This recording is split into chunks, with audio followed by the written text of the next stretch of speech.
We're starting our series on the one another's, experiencing God together at church, and it's exciting, showing how important it is for horizontal connection while we pursue vertical connectedness with God. And encouragement is where we're starting. That's our first part of the series. Encouragement means to come alongside to help or strengthen another.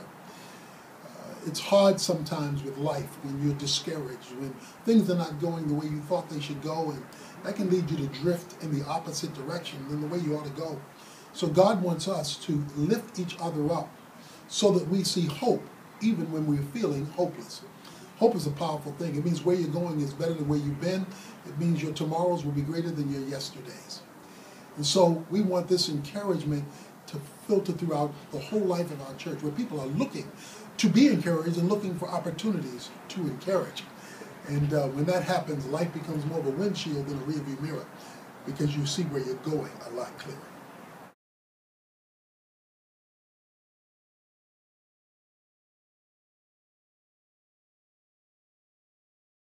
I had that in my life just with my parents, even as we sit here now, always being beside me, always encouraging me, siblings doing the same, mom doing the same.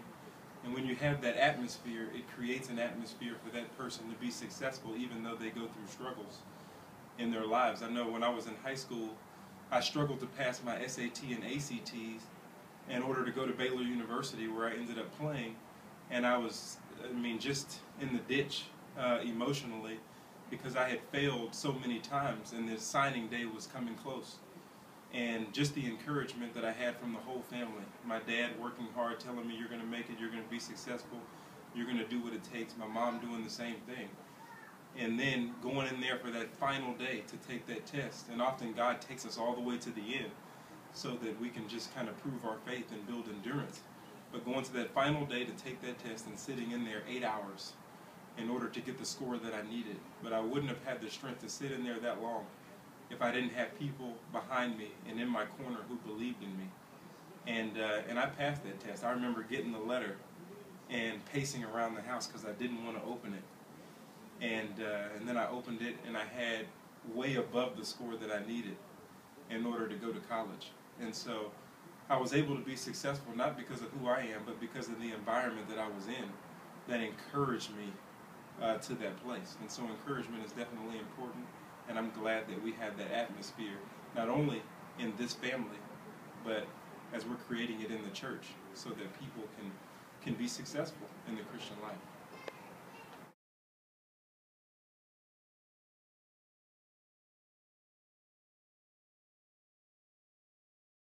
Well, just as Jonathan talked about the environment he had at home, we saw in the passage this Sunday that God has a home. It's called the house of God, the church.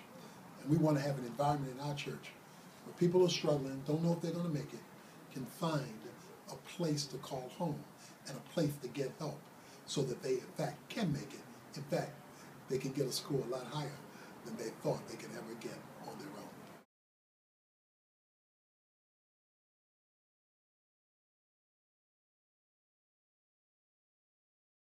Be an encourager. Find somebody who needs what you have to offer. In fact, even if you're a little discouraged yourself, encourage somebody else, because that'll take you out of yourself and make you a minister to another. And God will bring along someone to minister